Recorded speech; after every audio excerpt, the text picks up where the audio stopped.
কোন কোন পশু দ্বারা কোরবানি করা জায়েজ? কোরবানির গোশত কতদিন ফ্রিজে রেখে খাওয়া যাবে? 7 নামে কোরবানি দেওয়া যাবে কিনা? কি কি কাজ করলে কোরবানি অর্থহীন হয়ে যেতে পারে? আরাফার দিনে বিশেষ আমলসমূহ জানতে চাই। কোন কোন পশু দ্বারা কোরবানি করা জায়েজ? কোন কোন পশু দ্বারা কোরবানি করা জায়েজ ভাই? এটার উত্তর হলো কোরবানি করা যাবে উট দিয়ে, যদি উটের বয়স হয় 5 বছর। কয় বছর? 5 বছর বয়সী উট। আর গরু দিয়ে কোরবানি করা যাবে, মহিষ দিয়েও করা যাবে যদি গরু মহিষের বয়স হয় 2 বছর। আর ছাগল দিয়ে, ভেড়া এবং দুম্বা দিয়ে কোরবানি করা যাবে যদি এগুলোর বয়স হয় 1 বছর। তাহলে 3 ক্যাটাগরির পশু, উট আর গরু মহিষ এবং ছাগল ভেড়া দুম্বা, এই 3 ক্যাটাগরির পশু দিয়ে কোরবানি করা জায়েজ আছে। এবং এছাড়া অন্যান্য যেগুলো আছে, বন্য জন্তু অথবা অন্যান্য হালাল পশু, হাঁস মোরগ, এগুলা কোনোটা দিয়ে কোরবানি করা জায়েজ নাই। কোরবানি শুধুমাত্র এটা দিয়ে কোরবানি করা জায়েজ আছে, 3 ক্যাটাগরির পশু। কোরবানির গোশত কতদিন ফ্রিজে রেখে খাওয়া যাবে? কোরবানির গোশত কতদিন ফ্রিজে রেখে খেতে পারবেন? ভাইরা আমার, এটার কোনো লিমিটেশন নাই। এটা নির্ভর করবে আপনার রুচির উপরে।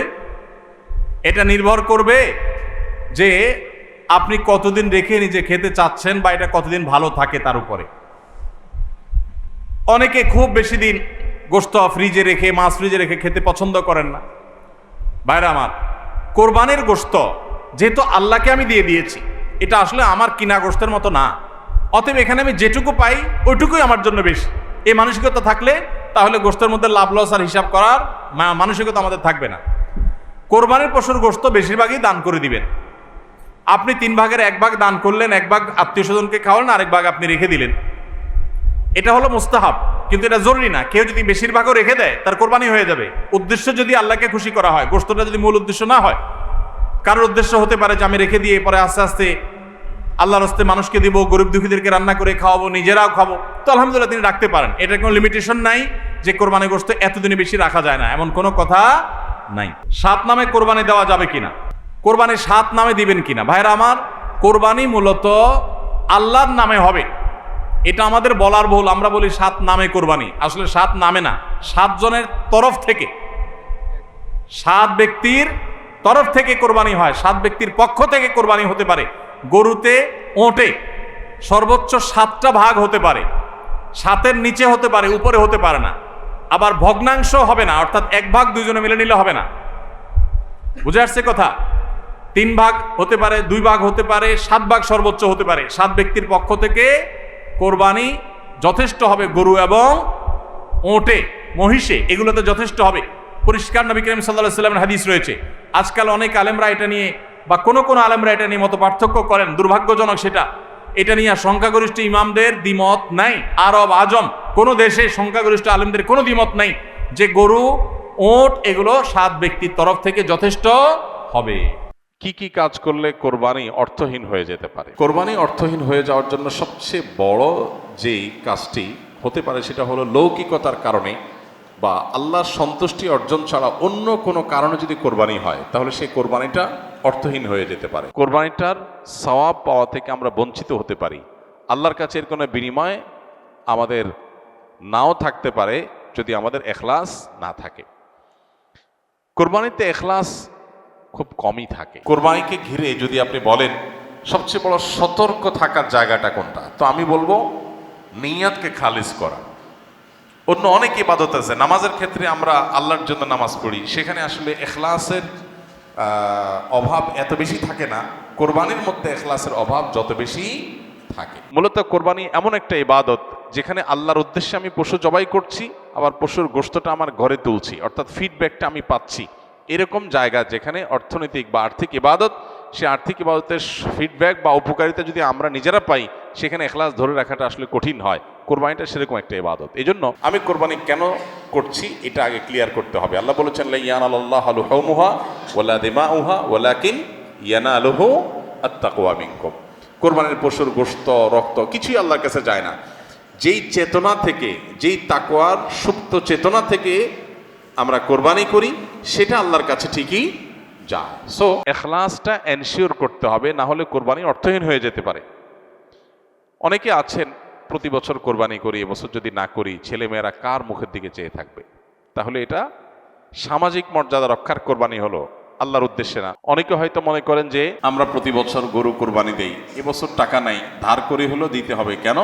কারণ আমাদের মুখ থাকবে না, মান সম্মান থাকবে না যদি ছাগল দেই, মানুষ মনে করবে গরিব হয়ে গেছি। এই যে মানুষ কি মনে করবে সেই চিন্তা থেকে আমি গরু কোরবানি করলাম, অর্থহীন হয়ে যেতে পারে কোরবানি।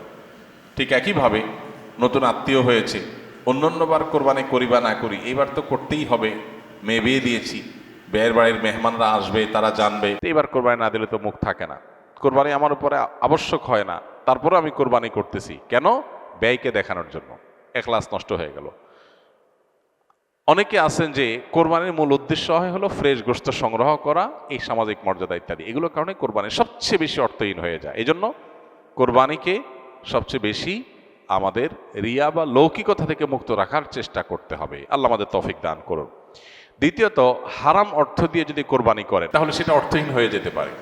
আপনি দেখবেন কোরবানির ইবাদতটাতে এক অদ্ভুত দৃশ্য আমাদের দেশে দেখা যায়। যারা যত বেশি প্র্যাকটিসিং, তাদের কোরবানির পশুর সাইজ সাধারণত তত কম থাকে। আর যারা যত বেশি নামাজ কালাম কম পড়ে, ইসলাম থেকে যত দূরে, তাদের কোরবানির পশুর সাইজ তুলনামূলকভাবে তত বড় হয়। অদ্ভুত না ব্যাপারটা? আপনি ঢাকা শহরে ঘুরে ঘুরে দেখবেন যে গুলশান, ধানমন্ডি, বনানী, বড়লোকদের এরিয়াগুলোতে এক একজনের গ্যারেজের ভিতরে আপনার বিভিন্ন নামের গরু, কালাচান, সুলতান, ধলাচান, লালচান, এক একটা গরু 3 লাখ, 4 লাখ, 5 লাখ, 7 লাখ, 10 লাখ টাকা দামের 2-3টা গরু। হয়তো অনেক এলাকা আছে যে একটা পাড়া মহল্লাতেও এত টাকা খরচ করে সবাই কোরবানি করার সুযোগ হয় না। যাই দেখেন ওই বাড়িতে যারা থাকে তাদের নামাজ নাই, কালাম নাই, ইবাদত নাই, বন্দেগী নাই, কোরবানির বেলায় মাশাআল্লাহ 4টা-5টা আছে, কারণ এটাতে বেটাগিরি জাহির করা যায়। আর যদি নির্বাচন সামনে থাকে তাহলে তো কোনো কথাই নেই, তাহলে এবার 10টা গরু, 20টা গরু, 30টা গরু। তো এগুলো বেশিরভাগ ক্ষেত্রে হারাম উপার্জন থেকে হয়, বিশেষ করে যাদের মধ্যে আল্লাহর ভয় না থাকে। তো হারাম উপার্জন থেকে যদি কোরবানির পশু করা হয়, জবাই করা হয়, বা ওই যে লৌকিকতার কারণে মানুষ দেখানোর জন্য, বাহবা পাওয়ার জন্য যদি কোরবানি হয়, তাহলে সেই কোরবানি কি হয়ে যাবে? অর্থহীন হয়ে যেতে পারে।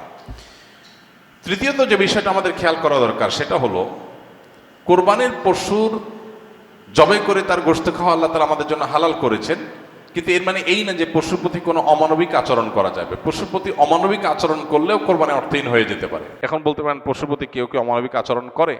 উত্তর হলো হ্যাঁ, করে। কিভাবে করে? অনেকে আছেন পশু কিনে আনার পর যথাযথভাবে যত্ন আত্তি করে না, নিয়মতান্ত্রিকভাবে খাওয়ায় না। কারণ জবাই করে ফেলবো, দরকার কি খাওয়ানোর? আপনি 1 সপ্তাহ আগে, 5 দিন আগে বাজার থেকে পশু কিনে আনছেন, এটা ঠিক মতো খাওয়াইলেন না, যেখানে তার কষ্ট হয়, মশা টশা আছে যেখানে সেখানে তারে বেঁধে রাখলেন। মিনিমাম যত্ন আত্মি যতটুকু দরকার, পশু হলেও তার ভিতরে প্রাণ আছে, সে প্রাণী। সো প্রাণী হিসাবে তাকে যতটুকু যত্ন করা দরকার সেটা না করে জবাই তো করে ফেলবো, দরকার কি আর কেয়ার করা? তাকে আপনি অহেতুক কষ্ট দিলেন, তাহলে এটা আপনার কোরবানিকে অর্থহীন করতে পারে। নবী সাল্লাল্লাহু আলাইহি ওয়াসাল্লাম বলেছেন, ইন্নাল্লাহা কাতাবাল ইহসানা আলা কুল্লি শাই। আল্লাহ প্রত্যেকটা বস্তুর প্রতি ইহসান করা, অনুগ্রহ করাকে আবশ্যক করে দিয়েছেন, ফরজ করে দিয়েছেন। প্রতিটা বস্তুর প্রতি কি করতে হবে? ইহসান করতে হবে। এই ইহসানের মানসিকতা আমাদের যদি না থাকে, তাহলে পশুর প্রতি যদি আপনি ইহসান না করেন, তাহলে আল্লাহর কাছে জবাবদিহি করা লাগতে পারে। আমরা যারা পশু কিনে আনি, নিজেরা জবাই করি, জবাই করার সময় কিছু অমানবিক আচরণ হয়। যেমন দেখা যায় জবাই করার পর কসাইরা বিশেষ করে চাকু দিয়ে গলায় খোঁচায়। এই গলায় খোঁচানোর পরে, খোঁচানোর কারণে দেখা যায় যে স্বাভাবিকভাবে রক্ত প্রবাহ হয়ে, রক্ত বের হয়ে যে মৃত্যু হতো, সেটা না হয়ে একটা পশু মারা যাচ্ছে অনেক সময় স্পাইনাল কর্ডে আঘাত করার কারণে। তো এই যে খোঁচাখুচি করে পশু মারলেন, অনেক সময় পশু খাওয়াটা পর্যন্ত হারাম হয়ে যেতে পারে যদি এরকম খোঁচাখুচি হয়। এই জন্য জবাইয়ের পরে ছেড়ে দিতে হবে, তার প্রাণ বাইর হওয়ার জন্য স্বাভাবিকভাবে। খোঁচাখুচি করা যাবে না চাকু দিয়ে। অনেক সময় দেখা যায় কসাইরা পশুর এখনো পুরো প্রাণ বের হয় নাই, এখনো মারা যায় নাই, রগ কাটা শুরু করেছে, চামড়া ছেলা শুরু করে দিয়েছে, নাড়াচাড়া এখনো করছে। এটা অমানবিক, তার প্রাণটা বের হওয়ার জন্য অপেক্ষা করতে হবে। নবী সাল্লাল্লাহু আলাইহি ওয়াসাল্লাম পরিষ্কারভাবে বলেছেন, তোমরা চাকু ভালো করে ধার দিবে। কেন? কারণ ধার দিলে পশু তাড়াতাড়ি জবাই হয়ে যাবে, অহেতুক তাকে খোঁচাখুচি করে কষ্ট দেওয়া লাগবে না। আমরা দেখা যায় নিজেরা হয়তো পশুর প্রতি অনেকে যত্ন করি, মায়া করি, কিন্তু পশুটা যে আপনার বিক্রেতার কাছ থেকে আপনি কিনে এনেছেন, এই পশু প্রতি সে হয়তো কোনো অমানবিক কাজ করেছে, যদিও তার দায়টা আপনার উপর আসবে না, কিন্তু সামাজিকভাবে আমাদের সবার উপরে এই দায়টা চলে আসে। আমরা জানি পশু পরিবহন থেকে নিয়ে পশু বাজারজাত করা থেকে নিয়ে জবে পর্যন্ত ধাপে ধাপে পশুর প্রতি চরম অমানবিক আচরণ এদেশে করা হয়। পরিবহনে হয়, আপনারা জানেন, একটা ট্রাকে ধরা যাক যে 15টা গরু উঠানো যাবে, সেখানে 20টা গরু উঠানো হলো, 5টা গরু বেশি উঠানো হলো, তাতে পড়তা বেশি হয়ে যায়, খরচ কম পড়ে, ব্যবসাটা একটু বেশি হয়ে যায়।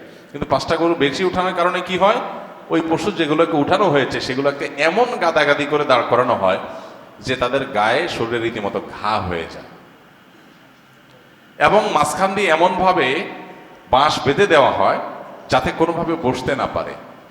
10 ঘন্টা, 15 ঘন্টা, 20 ঘন্টা পর্যন্ত অনেক সময় সিরিয়ালে জ্যামে ট্রাকগুলো, পিকআপগুলো আটকা পড়ে থাকে, এবং 20 ঘন্টা ধরে তাদেরকে এভাবে এমনভাবে বাঁশ বেঁধে দেওয়া হয় যাতে করে কোনোভাবে বসতে না পারে। ছাগল দোকানে আপনারা দেখবেন, ঢাকায় যে সমস্ত আপনার ছোট ছোট ছাগল বিক্রির জায়গাগুলো আছে, দোকানগুলো আছে, সেগুলো দেখবেন গলায় রশি বেঁধে এমনভাবে ঝুলায় রাখা হয় যে হয়তো 1-1.5 ফিট বা আরো কম রশি রাখা হয়, এবং যাতে কোনোভাবে ছাগল বসতে না পারে, কারণ বসলে তো ক্রেতা দেখতে পাবে না। ক্রেতা যাতে সাইজ দেখতে পারে সেজন্য তাকে দাঁড় করিয়ে রাখা হয়। সে দাঁড় করানোটা কখন থেকে নিয়ে, ওই যে সকাল 7টা বা 6টা ফজরের পর পর পশুর দোকান খুলে তখন থেকে নিয়ে একদম রাত 8টা-9টা পর্যন্ত, এই পুরো সময় 12 ঘন্টা, 14 ঘন্টা, 16 ঘন্টা আপনি এইভাবে ঝুলায় রাখতেছেন একটা জীবন্ত পশুকে। অমানবিক আচরণ। এরপরে বাজারজাতকরণের সময় আমরা জানি পেটের মধ্যে হাওয়া দিয়ে ফুলানো হয়, পানি অতিরিক্ত জোর করে জবরদস্তি পান করে তারপরে ফুলানো হয়। এগুলো সব অমানবিক আচরণ। এগুলো আমাদের কোরবানির যে আসল রূহ এবং প্রাণ সেটাকে নষ্ট করতে পারে। এগুলোর দায় অবশ্য কোরবানিকারীর উপর আসবে না, কিন্তু কোরবানিকারীর দায়িত্ব আছে এইগুলোর ব্যাপারে সামাজিক সচেতনতায় সামিল হওয়া।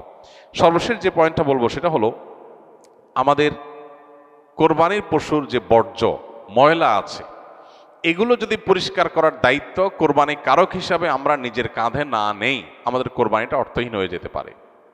আমি কোরবানি করছি সওয়াবের জন্য, কিন্তু আমার কোরবানির কারণে যদি মানুষের কষ্ট হয়, সমাজের মানুষ বিপদে পড়ে, মানুষ অসুস্থ হয়, তাহলে সওয়াবের পরিবর্তে আমার কি হতে পারে?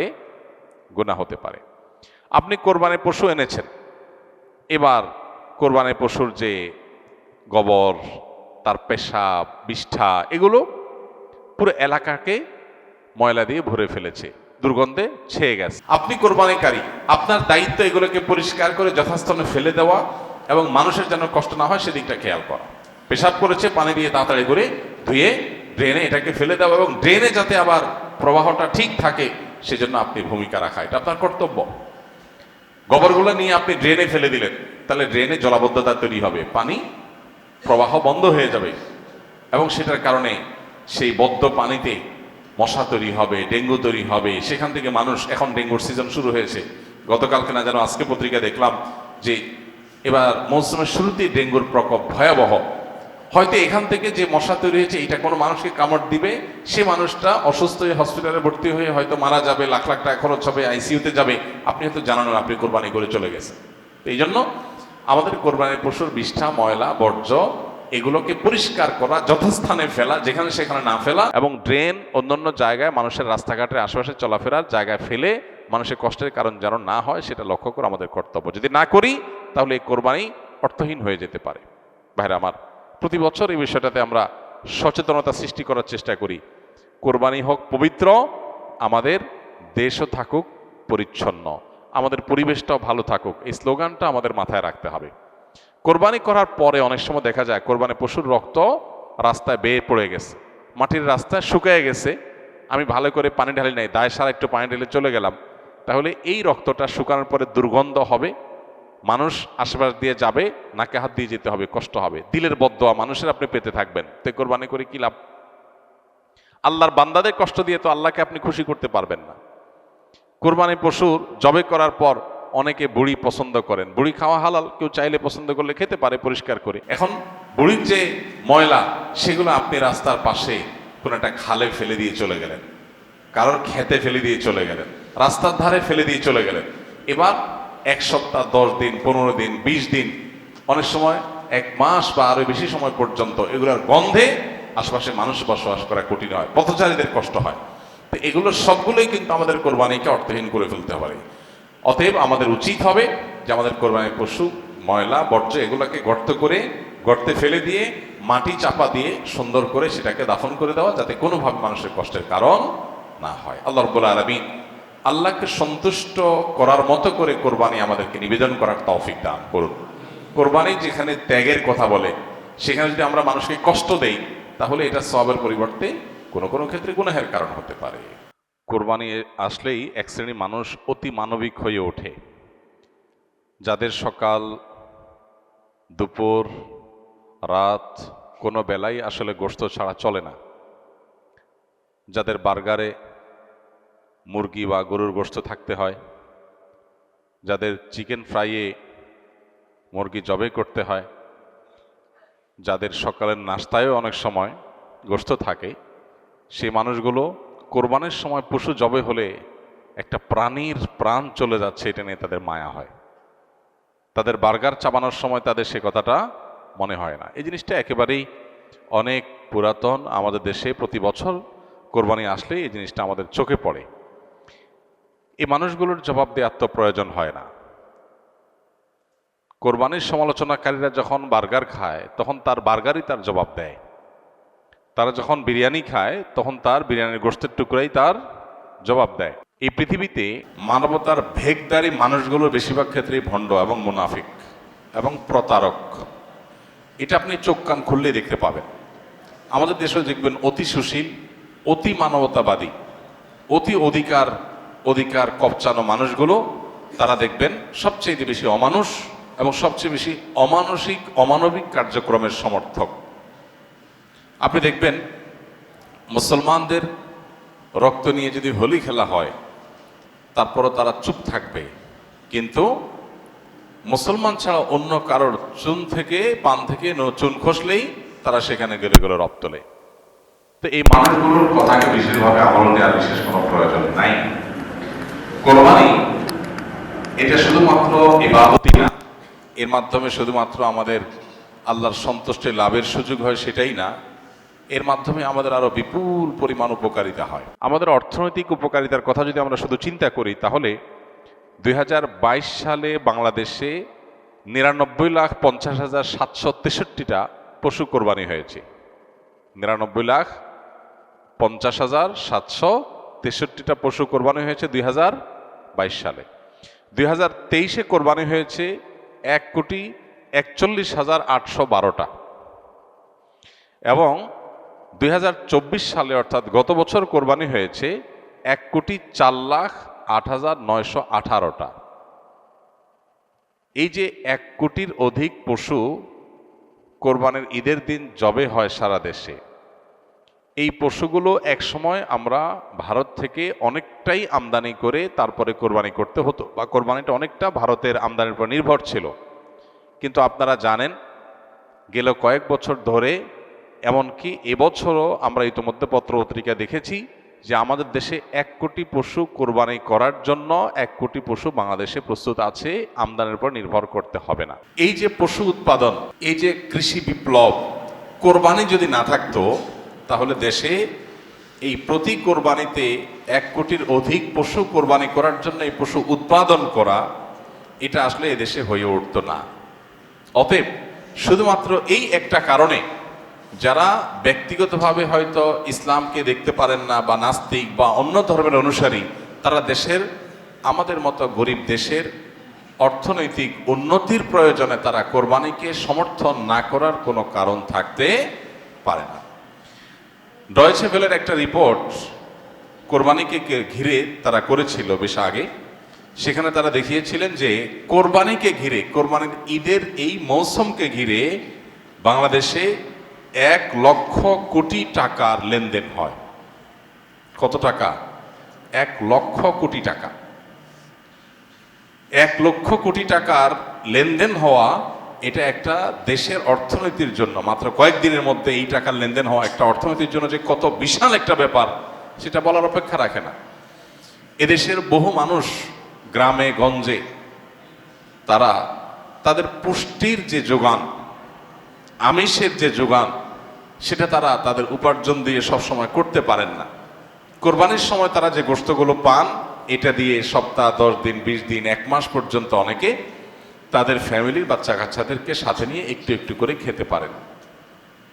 গর্ভধারণকারিণী মা থেকে নিয়ে শুরু করে একেবারে সর্বস্তরের মানুষের শরীরে বেঁচে থাকার জন্য যে আমিষের প্রয়োজন, সুস্থ থাকার জন্য যে পরিমাণ আমিষের প্রয়োজন সেটা অনেকে জোগাড় করতে পারেন না। এই কোরবানি সারা দেশের ধনী গরিব সবার বাসায় আমিষের ব্যবস্থা করে। এটা না হলে বহু গরিব মানুষ সারা বছরে তারা আমিষের দেখাও হয়তো অনেকে সেভাবে পেত না।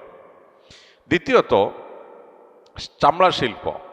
গতকালকে সম্ভবত পত্রিকায় দেখেছি যে সম্ভবত বাণিজ্য উপদেষ্টার বরাতে এটা নিউজ হয়েছে যে কয়েক লক্ষ মেট্রিক টন লবণ সরকার মাদ্রাসাগুলোকে দিতে চায় চামড়া সংরক্ষণ করবার জন্য।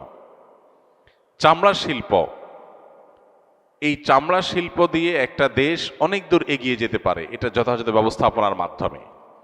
1 কোটি পশু যদি কোরবানি হয় মাত্র ঈদের একটা দিনে বা 2-3 দিনে, তাহলে সেক্ষেত্রে এই 1 কোটি পশুর চামড়া দিয়ে কত কিছু না করা সম্ভব শুধু এটার সঠিক ব্যবস্থাপনা করা গেলে। ইতালি সহ পৃথিবীর অনেক উন্নত দেশ আছে যাদের অর্থনীতির অনেক বড় একটা চালিকা শক্তি হলো তাদের জুতা শিল্প, চামড়া শিল্প।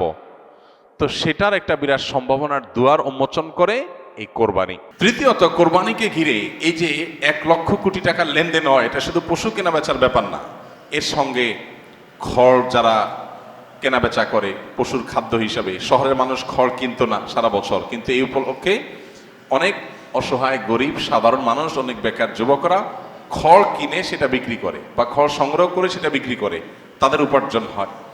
এবং এর সাথে ভুসি, খৈল, এমন মৌসুমী বিভিন্ন ব্যবসা হয়।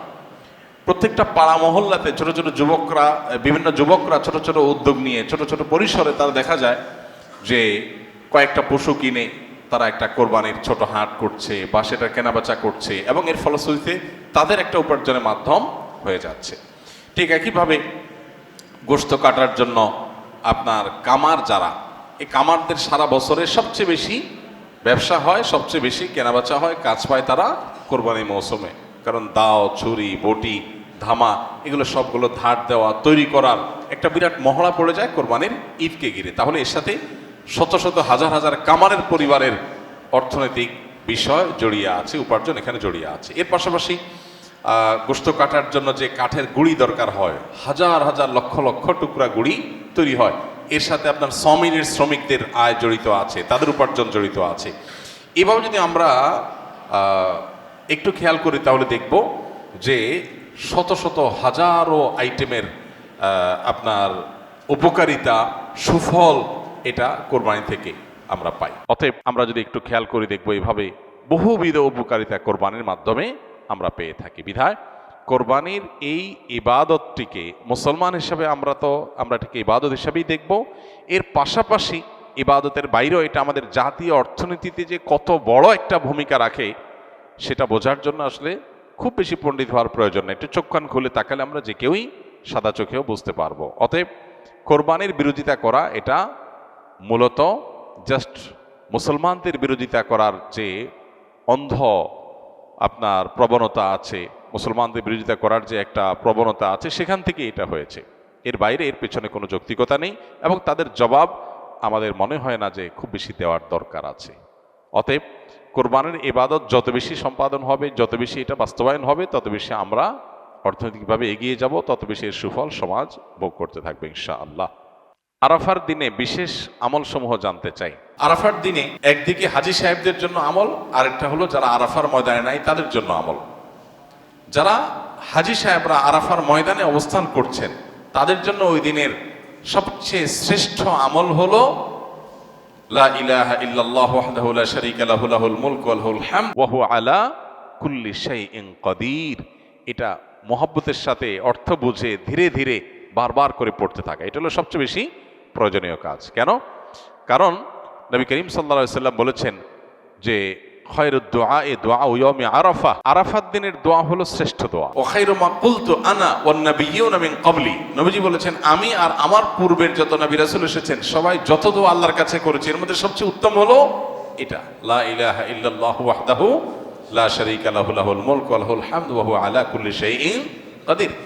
আল্লাহ ছাড়া সত্যিকারের কোনো মাবুদ নাই, লা ইলাহা ইল্লাল্লাহ ওয়াহদাহু লা শারীকা লাহু, তিনি একক এবং তার কোনো শরীক নাই।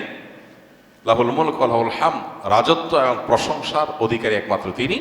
ওয়া হুয়া আলা কুল্লি শাইইন কাদির, তিনি সব কিছু করতে সক্ষম। বাহ্যিক দৃষ্টিকোণ থেকে এই বাক্যগুলোর মধ্যে কোনো প্রার্থনা নাই, তাহলে এগুলোকে দোয়া বলা হচ্ছে কেন, সেটা নিয়ে অনেক আলাপ আছে এবং মুহাদ্দিসিন ইকরাম একমত যে এইগুলো দোয়া। এখানে আল্লাহ রাব্বুল আলামিনের কাছে পরোক্ষভাবে নিজের চাওয়াকে পেশ করা হচ্ছে, আল্লাহর শক্তিমত্তার কথা জাহির করে আল্লাহর কাছে নিজের সবকিছুই নিবেদন করা হচ্ছে পরোক্ষভাবে, এটাও দোয়াই। তো এটা হলো আরাফার ময়দানে যারা হাজির অবস্থান করবেন তারা সবচেয়ে বেশি পড়বেন। অনেক উলামা ইকরাম অবশ্য বলেন যে এই দোয়া অর্থাৎ লা ইলাহা ইল্লাল্লাহু ওয়াহদাহু লা শারীকা লাহু লাহুল মুলকু ওয়া লাহুল হামদু ওয়া আলা কুল্লি শাইইন কাদির, আরাফার দিনে, আরাফার বাইরে যারা পৃথিবীর বিভিন্ন প্রান্তে গায়রে হাজি যারা আছি তারাও পড়তে পারেন, বরং আরাফার দিনে তাদের এটা পড়া উচিত এবং এ ব্যাপারে অনেকে রেকমেন্ড করেন। তাহলে একটা কারণে পেলাম লা ইলাহা ইল্লাল্লাহু ওয়াহদাহু লা শারীকা লাহু এটা পড়া, এবং আরাফাতের দোয়াকে সবচেয়ে শ্রেষ্ঠ দোয়া বলা হয়েছে। এই জন্য হাজী সাহেবরা বিশেষ করে যারা সেখানে অবস্থান করছেন ওই দিন একবারে সূর্য ডুবা পর্যন্ত, জোহর থেকে নিয়ে সূর্য ডুবা পর্যন্ত পুরো সময়টা দোয়ার ভিতরে ডুবে থাকা, এটা হলো সবচেয়ে বড় কাজ। আর যারা আরাফায় নাই, আরাফার বাইরে আছে, যারা হজে যাচ্ছেন না, তারা আরাফার দিনটাতে তারা রোজা রাখবেন। আরাফার দিনের রোজা নিয়ে আমাদের দেশে প্রতি বছরই গন্ডগোল বা মত পার্থক্য দেখা দেয়, কোন দিন রোজা রাখবো, এটা কি হাজিরা অবস্থান করছে ওই দিন, নাকি আমি যে দেশে আছি সেই দেশে যখন জিলহজের 9 তারিখ হবে। তো এটা নিয়ে উভয় পক্ষেই দলিল আছে, যুক্তি আছে, দুই মতেরই সপক্ষে আলেমদের বক্তব্য আছে। সেক্ষেত্রে তুলনামূলকভাবে আমি যে দেশে আছি সেই দেশে জিলহজের 9 তারিখটা হলে সেটাকে আরাফার দিন হিসাবে, আরাফার দিন যদিও বাহ্যিকভাবে মনে হয় যে আরাফার ময়দানের সাথে সংশ্লিষ্ট, কিন্তু আসলে এই যে দিনগুলা ইয়াউমুত তারবিয়া, ইয়াউমে আরাফা, ইয়াউমুন নাহার, ইয়াউমুত তারবিয়া বলা হয় জিলহজের 8 তারিখকে, ইয়াউমুল আরাফা বলা হয় জিলহজের 9 তারিখকে, ইয়াউমুন নাহার বলা হয় জিলহজের 10 তারিখকে। এখন এই নামগুলো যদিও হাজিদের হজের সাথে রিলেটেড, কিন্তু হজের বাইরে যারা আছে তাদের জন্য আপনার ফিকহের কিতাবগুলোতে বিভিন্ন দ্বীনি কিতাব পুস্তকে ইয়াউমে তারবিয়া, ইয়াউমুন নাহার বলা হয়েছে। এর মানে এটা না যে হাজিদের সাথে মিল করতে হবে, যে দেশে যেটা হবে সেটাই প্রযোজ্য হয়। তো সেই আলোকে ইয়াউমে আরাফা আপনি যেখানে অবস্থান করছেন সেখানকার 9 তারিখ হিসাবে রোজা রাখতে পারেন। যদি আপনার কাছে বেশি মনে হয় যৌক্তিক যে না হাজিদের অবস্থানের সাথে মিল করে রাখাটা, যেহেতু নামের মধ্যেই ইয়াউমে আরাফা আছে, অতএব ওইটা আমি রাখবো, তো সেক্ষেত্রে আমি সেটা করতে পারেন, কোনো অসুবিধা নেই। কোনো রেওয়ায়তের আলোকে জিলহজের প্রথম 9 দিনের প্রত্যেক দিন রোজা রাখা উচিত, কারণ মামিন আইয়ামিন আল আমালুস সালিহু ফিহিন্না আহাব্বু ইলাল্লাহ মিন হাযিহিল আইয়াম, বুখারীর হাদিস রয়েছে। এই দশকটাতে এমনি নেকামল করা উচিত, অতএব নফল রোজা আপনি প্রথম সবগুলো দিন রাখতে পারেন, তাহলে আর কোনো ইখতিলাফের ঊর্ধ্বে এমনিই উঠে গেলেন। অতএব আরাফার দিনে আরাফাতের বাইরে যারা আছেন তারা রোজা রাখবেন, আর আরাফাতে যারা আছেন তারা কি করবেন, ওই যে লা ইলাহা ইল্লাল্লাহু ওয়াহদাহু লা শারীকা লাহু বেশি পড়বেন, আর বেশি বেশি আল্লাহর কাছে দোয়া করবেন। দোয়াটা অবশ্য আমরা আরাফাতে যারা নাই তারাও করতে পারি। দাড়ি কতটুকু রাখা শরীয়ত সম্মত? যাদের দাড়ি কম গজায় তাদের ক্ষেত্রে শরীয়তের বিধান কি? দাড়ি এটাকে লম্বা করতে হবে, আফুল্লুহা আর খুল্লুহা, নবী সাল্লাল্লাহু আলাইহি সাল্লামের নির্দেশ, তোমরা দাড়িকে ছেড়ে দাও, লম্বা করো। এখন যাদের দাড়ি গজাই কম তাদের সওয়াব যে কম হবে তা না। আমরা অনেকে মনে করি দাড়ি যত লম্বা হয় সওয়াব মনে হয় তত বেশি হয়, না, ব্যাপারটা সেরকম না। কারো দাড়ি অনেক ছোট হয়, দাড়ি যদি ছোট হলে সওয়াব কম হয়, তাহলে মালয়েশিয়ান ইন্দোনেশিয়ার মানুষদের দাড়ি সওয়াবই থাকবে না, বেচারা দাড়ি একটু বড়ই হয় না। আমার দেশে অনেকের আছে যে সামান্য অল্প অল্প দাড়ি, তো দাড়ি অল্প হোক আর বেশি হোক, আমার যা আছে আমি সেটাই রেখে দিছি, আমি কাটি নাই, এর মাধ্যমে আল্লাহ তাআলার কাছে আমি সওয়াব পাবো, এটাই সুন্নাহ পালন হয়ে যাবে, ওয়াজিব আদায় হয়ে যাবে। নামাজে অনেক সময় রাকাত ভুলে গেলে করণীয় কি? অনেক সময় 3 রাকাত পড়লাম নাকি 4 রাকাত ঠিক মনে থাকে না। নামাজে রাকাত সংখ্যা নিয়ে যদি আমাদের সমস্যা হয়, এই সমস্যা তো প্রায় হয়, তাই না? আজকাল যে পরিমাণ দুনিয়ার ধান্দা, নামাজের রাকাতের হিসাব মনে থাকে না। তো রাকাত সংখ্যা নিয়ে যদি আমার ঝামেলা হয়, মনে না থাকে, তাহলে আমি কি করব? আমি দেখব যে আমার কোনটার দিকে প্রবল ধারণা জাগে, 3 রাকাত আর 4 রাকাত দুইটা নিয়ে সন্দেহ হচ্ছে, আমার বেশিরভাগ মনে হচ্ছে 4 রাকাত, তাহলে আলহামদুলিল্লাহ 4 রাকাতই আমি ধরে নিব। আর যদি বেশিরভাগ মনে হয় 3 রাকাত, তাহলে 3 রাকাতই আমি ধরে নিব। প্রবল ধারণা যেটা হবে সেটা আমি ধরে নিব এবং শেষে সিজদা সাউ দিয়ে নিব। আর যদি আমার 3 এবং 4-এর মাঝখানে আমি দাঁড়ায় থাকি 50-50, 3-এর দিকেও মন আগায় না, 4-এর দিকেও মন আগায় না, 2-এর দিকেও মন আগায় না, আবার 3-এর দিকেও মন আগায় না, এরকম যদি হয় তাহলে কমটা ধরে নিব। পরিষ্কার হাদিসে নবী সাল্লাল্লাহু আলাইহি ওয়াসাল্লাম নির্দেশনা রয়েছে ব্যাপারে। যেমন 3 আর 4 নিয়ে যদি ডাউট হয় এবং 50-50 থাকেন, মাঝখানে দাঁড়ায় আছেন, কোনো দিকে মন টানে না, তাহলে আপনি 3 ধরে নেবেন। 3 ধরে নামাজ শেষ করবেন, শেষে সিজদা সাউ দিয়ে দিবেন, বাস নামাজ হয়ে যাবে ইনশাআল্লাহ। ফজরের নামাজের সময় দেরি হলে, অর্থাৎ যদি দেখা গেল সূর্য উদয় হইতেছে, এরপর কি কাজা নামাজ পড়বো নাকি ফজর নামাজ স্বাভাবিক নিয়মে পড়বো? সূর্য উঠছে এরকম অবস্থা নামাজ পড়া জায়েজ নাই, হারাম। সূর্য যখন উঠে, যদি আপনি ফজর নামাজ পড়তে পারেন নাই, কোনোদিন হঠাৎ হয়ে গেছে, অ্যালার্ম বাজছে, খবর নাই, এত বেশি ঘুম আসছে, কালে বাদ্রে হতে পারে, ডেইলি এরকম হলে জায়েজ হবে না, গুনাহগার হবেন। হঠাৎ হয়েছে একদিন, অনেকদিন পরে হতে পারে, এরকম যদি হয় সূর্য উঠে গেছে, এদিকে আপনার ফজর নামাজ পড়া হয় নাই, তাহলে আপনি সূর্য উঠতেছে ওইটা আমি নামাজ পড়বেন না। তাহলে কি করবেন? সূর্য উঠার 15-20 মিনিট পর অপেক্ষা করে তারপরে ফজর নামাজ আপনি আদায় করবেন। সমাজে কিছু মানুষ বিপদে পড়ে এনজিওগুলো থেকে লোন নিয়ে বিদেশে যায়, জায়গা ক্রয় করে অথবা ঘরবাড়ি করে, এক্ষেত্রে করণীয় কি? এনজিওগুলো 14% হারে সুদের টাকা দেয়। সুদের টাকা কি 14% হারে দিছে না 2% হারে দিছে, এটা মুখ্য না। আমরা যখন বাইরে যাই, বিশেষ করে উন্নত দেশগুলোতে যাই, তখন বাংলাদেশি প্রবাসী ভাইরা জিজ্ঞাসা করে, ভাই এখানে হাউস লোনের জন্য ব্যাংকগুলো থেকে এত কম নামমাত্র সুদের টাকা দেয় যে বলার মতো না, এই লোভ ছাড়া যায় না, একেবারে লোন দেয় নামমাত্র মূল্যে, একদম ফাও বলতে গেলে। তো সেটা জায়েজ হবে কিনা? উত্তর একই, সুদ আল্লাহর জমিনের সবচেয়ে ভয়াবহ হারাম। সুদের চাইতে ভয়াবহ হারাম আর কোনোটা নাই। অন্য কোনো হারাম খেলে আল্লাহর সঙ্গে, আল্লাহ রসুলের সাথে যুদ্ধের সামিল না। সুদের ভয়াবহতা এত বেশি, সুদের কারবার করার আল্লাহ রসুলের সাথে যুদ্ধের ঘোষণা দেওয়ার সামিল। এই জন্য ভাইরা, বিদেশি এনজিওগুলো বা দেশি অনেক এনজিও আছে যারা গ্রামে গ্রামে সুদি লোন দেওয়ার জন্য তারা হন্যে হয়ে মানুষ খোঁজে, আছে না নাই? কিস্তিতে টাকা দেওয়ার জন্য হন্যে হয়ে থাকে। আপনারা একটা জিনিস খেয়াল করবেন, আপনার অন্য কোনো বিপদে তাদেরকে পাবেন না, কোনো বিপদে তাদেরকে পাবেন না। আপনার ছেলেটা অসুস্থ, তারা আপনার ছেলেটাকে নিয়ে সেবা করে চিকিৎসা করায় দিছে কোনো স্বার্থ ছাড়া, এগুলো নর্মালি খুব একটা পাবেন না। কিন্তু দেখবেন তারা কিস্তিতে লোন দেওয়ার জন্য পিছে ঘুরে, কারণ এরা জেনে হোক আর না জেনে হোক শয়তানের দোসরের ভূমিকায় অবতীর্ণ হয়েছে। এই সুদের জাল গোটা পৃথিবীতে বিছানো হয়ে গেছে, গোটা পৃথিবীর অর্থনীতি দাঁড়িয়ে আছে সুদের উপরে। আমরা বক্তব্য দিচ্ছি, কিন্তু আমরা জানি যে আমাদের আষ্টে পৃষ্ঠে সুদ আমাদেরকে ঘিরে আছে। কিন্তু ভাইরা আমার, ঠান্ডা মাথায় জেনে শুনে বিদেশ যাওয়ার জন্য হোক, ঘরবাড়ি করার জন্য হোক, ব্যবসা সম্প্রসারণের জন্য হোক, সুদের কারবারে কোনো মুসলমান জড়াতে পারে না, এটা হারাম। আল্লাহ তাআলা আমাদের এই হারাম থেকে বেঁচে থাকার তৌফিক দান করুন। সুদের টাকা দিয়া অনেক কিছু করে ফেলতে পারেন, কিন্তু সুখের মালিক আল্লাহ তাআলা, তিনি আল্লাহ তাআলা আপনাকে এই হারাম দিয়ে কখনো আরাম দিবেন না। এজন্য সুদকে না বলার মতো ইমানের শক্তি থাকতে হবে। অভ্যাস করানোর জন্য কাউকে নফল ইবাদতের জন্য চাপ প্রয়োগ করা জায়েজ আছে কিনা?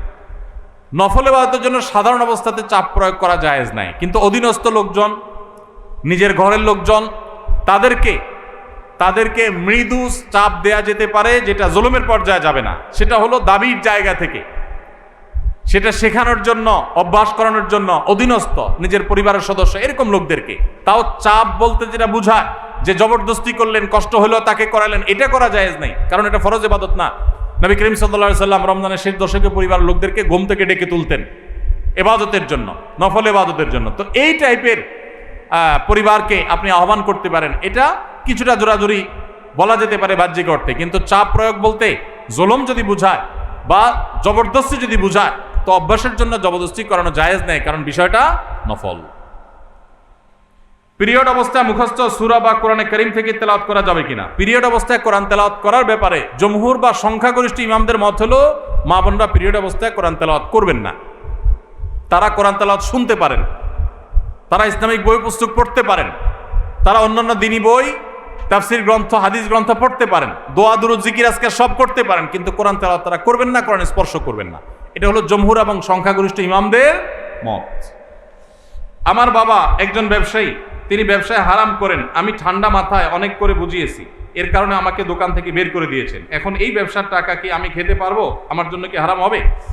পুরো ব্যবসাটা যদি হারাম হয় এবং হারামের উপরে দাঁড়ায় থাকে, তাহলে আপনি নিজে যেহেতু দোকানদারি করতেছেন, তার মানে নিজে কিছু করতে পারবেন, তাহলে আপনার জন্য জায়েজ নাই। আপনি প্রাপ্তবয়স্ক হলে আপনার বিকল্প উপার্জনের পথ আপনাকে খুঁজে বের করতে হবে। আপনি টিউশনি করে হোক, অন্য জায়গায় চাকরি করে হোক, নিজের হালাল উপার্জন করবেন। হারাম সম্পূর্ণ হারাম হলে সেটার উপর নির্ভর করতে পারেন না। হ্যাঁ, দুই একটা আইটেম হারাম আছে, ম্যাক্সিমাম হালাল, এরকম যদি হয় তাহলে সেক্ষেত্রে আপনার জন্য এটা সম্পূর্ণ হারাম হবে না। কিন্তু বাবাকে হারাম থেকে ফেরাতে পারছেন না, পরিপূর্ণ হারাম, তাহলে নিজে বিকল্প উপার্জনের পথ খুঁজে বের করবেন। কোনো কারণ ছাড়াই এই গ্রামে 3টি মসজিদে ঈদের জামাত অনুষ্ঠিত হয়, অথচ এই গ্রামে পূর্বে সবাই একত্রিত হয়ে ঈদগাহে সালাত আদায় করত। এ নিয়ে গ্রামের মানুষের মধ্যে বৈষম্য, মতপার্থক্য দেখা দেয়। ফলে গ্রামের মানুষ একে অন্যের উপর রাগ, ক্ষোভের সৃষ্টি হয়। ভাইরা আমার, একই গ্রামে 3টা ঈদের নামাজ হয়, 3টা মসজিদে ঈদের নামাজ হয়। আগে সব মসজিদের মুসল্লিরা মিলে একটা ঈদগাহে নামাজ পড়তেন। অবশ্যই আগেরটা অধিকতর উত্তম ছিল, এখন যেটা হয় সেটা উত্তম নয়। ঈদ এটা নিয়ম হলো মাঠে হবে, মসজিদে হবে না। কোনো কারণ ছাড়া মসজিদে ঈদের নামাজ আদায় করা এটা সুন্নাহর খেলাফ, মাকরুহ। ভাইরা আমার, নবী করিম সাল্লাল্লাহু আলাইহি সাল্লাম ঈদের নামাজ পড়ার জন্য মাঠে বের হয়ে যেতেন। আজ শহর তো শহর, গ্রামে মাঠ আছে, ঘাট আছে, চাইলেই অনেক সময় মাঠে নামাজ পড়া যায়, খোলা মাঠে নামাজ পড়া যায়, কিন্তু ওই মসজিদে নামাজ পড়েন। ঈদের আনন্দটাই তো মাঠে ময়দানে যাওয়ার মাধ্যমে। প্রত্যেক মসজিদে মসজিদে ঈদের নামাজ পড়া এটা কোনো উত্তম কাজ না।